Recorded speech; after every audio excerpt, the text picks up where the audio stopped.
पुराने कल्याणेश्वरी मंदिर के दानपात्र को तोड़कर लाखों रुपए की चोरी। कुल्टी थाना के चौरंगी फाड़ी अंतर्गत बुरेरा समीप राष्ट्रीय राजमार्ग संख्या 19 के किनारे पुराने कल्याणेश्वरी मंदिर में यह चोरी की घटना प्रकाश में आई है। घटना की खबर सुन आसपास के काफी संख्या में ग्रामीण पहुंच गए।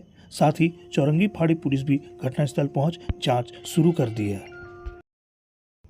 मंदिर प्रबंधक समिति के वरिष्ठ सदस्य दिलीप देवरिया ने बताया कि वह शनिवार की सुबह मंदिर आए तो देखा मंदिर का गेट खुला है, ताला टूटा हुआ है और दान पेटी से सारे पैसे गायब है, जिसकी जानकारी पुलिस सहित मंदिर के सदस्यों को दी गई। उन्होंने बताया कि दान पेटी में चढ़ावा के काफ़ी रकम जमा था। खबर की जानकारी आसपास के लोगों को लगते ही काफ़ी संख्या में लोगों की भीड़ इकट्ठा हो गई।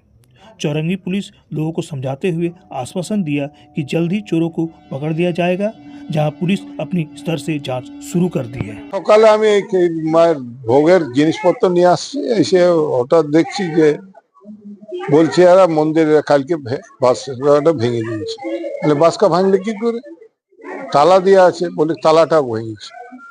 তো এটা কমসে কম 10 বছরের থেকে আজ দেওয়া আছে।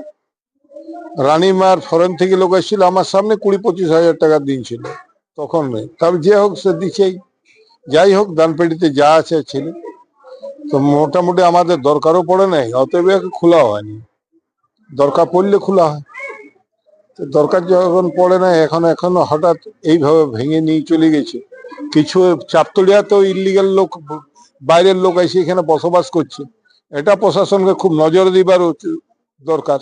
আমি অনুরোধ করি প্রশাসনকে যে চাপতলিয়াতে হয় এই যে ড্যামেজ কোয়ার্টার গুলাকে ডিমোবিলাইজ করে দেখ, আর আদারওয়াইজ বাইরের লোককে হাঁটাক।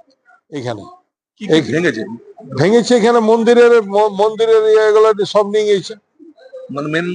মেন গেট ভেঙেছে, মেন গেট ভেঙে বাদে যে বাসকা লক করা আছে সে গোটা বাসকাটাই ভেঙেছে এবং খুচরো পয়সাগুলো রেখে দিয়ে গিয়েছে। বাকি তাহলে বুঝতেই পারছেন যে মোটা নোটগুলো নিয়ে